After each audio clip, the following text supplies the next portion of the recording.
Frères et sœurs en Christ, que Dieu vous bénisse au nom de notre Seigneur et Sauveur Jésus-Christ. Partageons sa parole. Frères et sœurs, nous allons nous exhorter, car la Bible déclare de nous exhorter, de nous fortifier par la parole de Dieu. Frères, la Bible déclare que les ténèbres, comme dans le livre d'Ésaïe, les ténèbres ne régneront pas toujours sur la terre.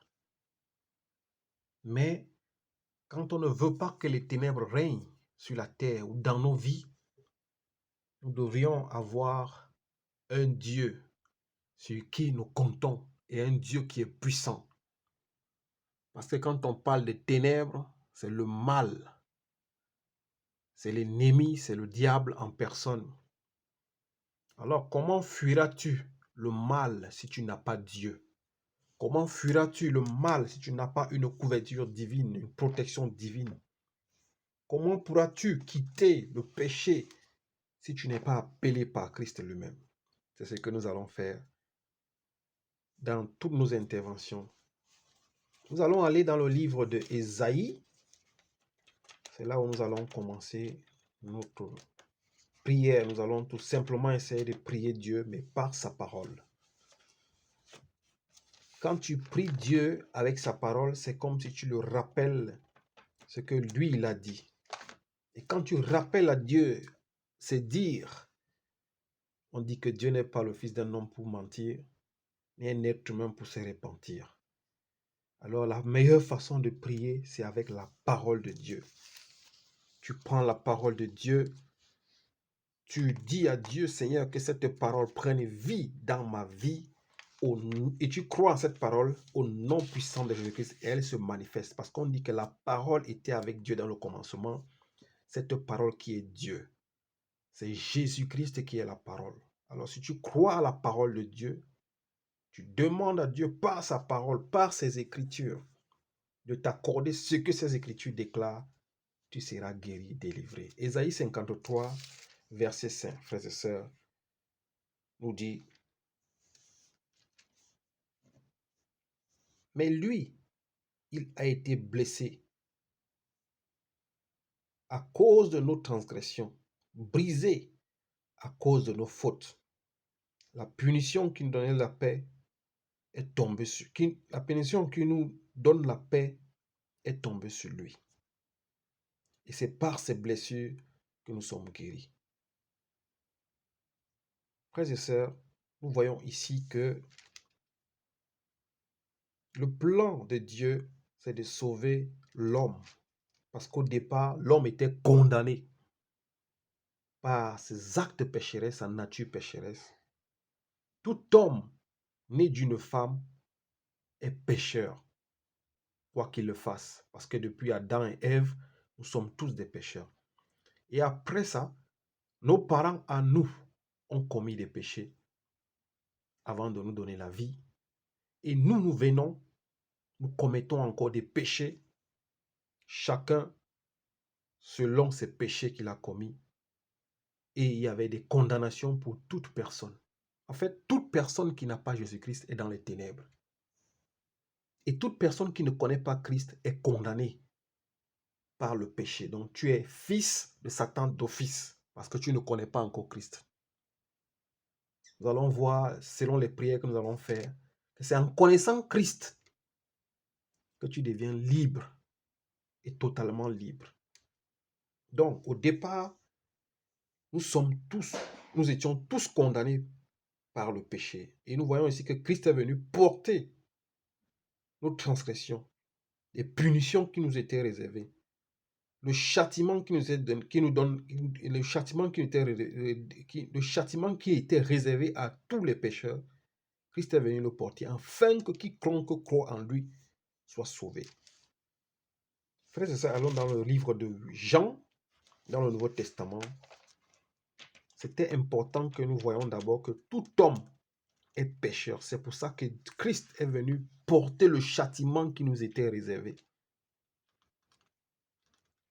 Il est venu porter nos iniquités, nos péchés, afin que nous soyons libres.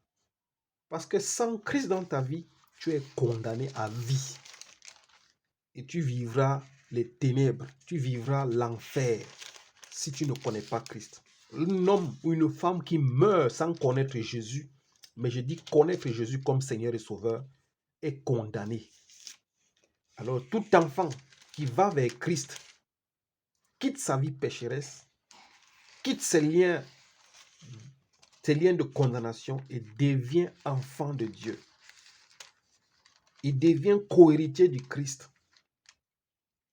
Mais il faut que tu connaisses et que tu acceptes Christ, afin que tu sois libre. Sinon, tu es un homme condamné.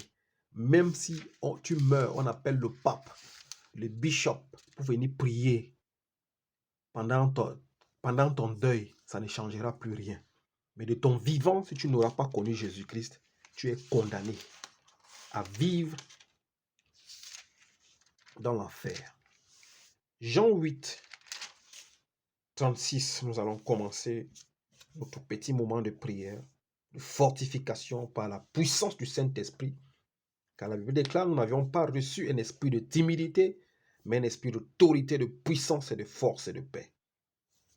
Jean 8, 36, et la Bible déclare également, le royaume de Dieu n'est pas juste une histoire de parole, mais de puissance.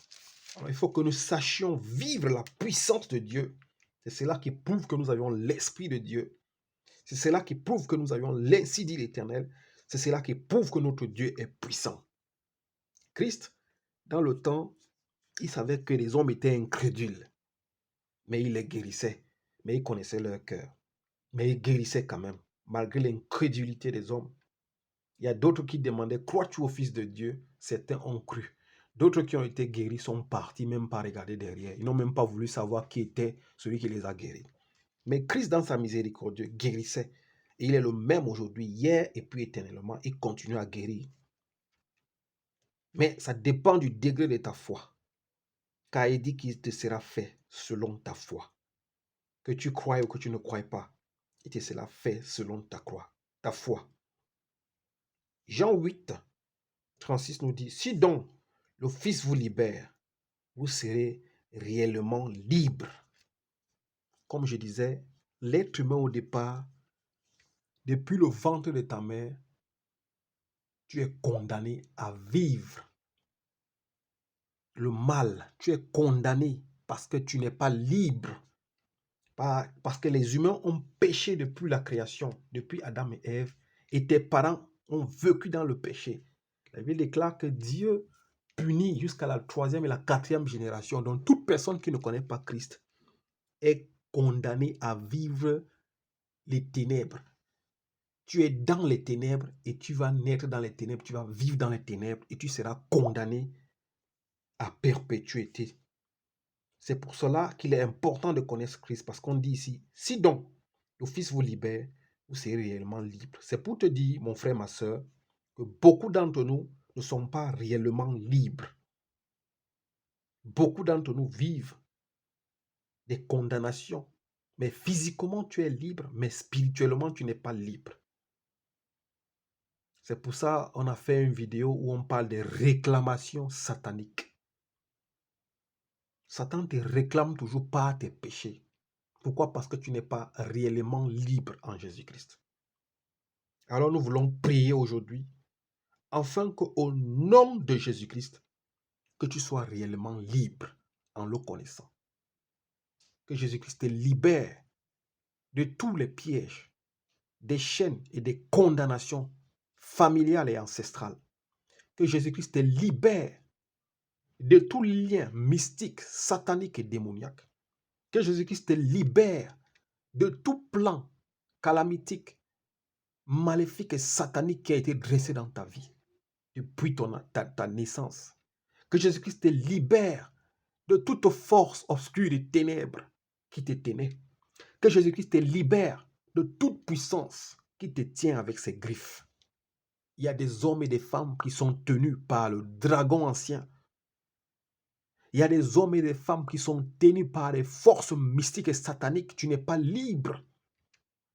Il y a des hommes et des femmes, ce qu'ils ont ne sont jamais à eux. Tu te rends compte que quand tu as de l'argent, ça part. Tu te rends compte que tu ne peux rien faire dans ta vie. C'est parce qu'il y a des condamnations. C'est parce qu'il y a des prisons mystiques. C'est parce que tu n'es pas libre.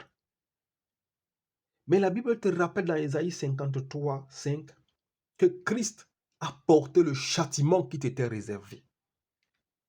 Ma prière est qu'au nom de Jésus-Christ, que tu sois réellement libre, afin que tu vives selon ta destinée. Beaucoup d'hommes ne vivent pas selon leur destinée parce qu'ils sont sous l'emprise de la malédiction. Ils sont sous l'emprise du malin. Si on te montre spirituellement ta vie, tu verras que tu es sous les griffes du dragon, du serpent ancien. Tu es sous les griffes de la sorcellerie, de l'envoûtement, de la possession. Tu verras que tu es sous les griffes de la magie. Ne regarde pas que physiquement tu marches libre. Ne regarde pas que tu as des voitures. Ne regarde pas que tu as des maisons. Mais beaucoup sont condamnés. Beaucoup vont réaliser des choses, mais ils ne les vivront pas parce que tu es un esclave. Tu n'es pas libre. Un esclave n'est pas libre. Tu travailles pour quelqu'un qui viendra manger sans travailler. Tu travailles pour quelqu'un qui n'aura pas besoin de souffrir. Toi, tu n'es qu'un esclave, tout simplement parce que tu n'es pas libre. Alors, il faut que tu recherches la liberté. Jésus-Christ veut te libérer. Jésus-Christ veut que tu sois free. Jésus-Christ veut que tu sois toi-même. Jésus-Christ veut que tu vives ta destinée. Je proclame qu'au nom de Jésus-Christ, à partir d'aujourd'hui, que les chaînes tombent, que tu sois libre au nom puissant de Jésus-Christ. Que tu vives ta destinée, non pas la destinée de tes ancêtres qui étaient dans la sorcellerie, non pas la destinée du monde des ténèbres, non pas la destinée du diable qui te tient, mais que tu vives ta propre destinée. Alors que la puissance du Saint-Esprit t'environne ce matin, ce soir, cet après-midi, que l'ombre du Très-Haut te couvre afin que tu aies la liberté et que tu sois réellement affranchi par Jésus-Christ au nom de Jésus-Christ. Amen. Sois béni mon frère, ma soeur.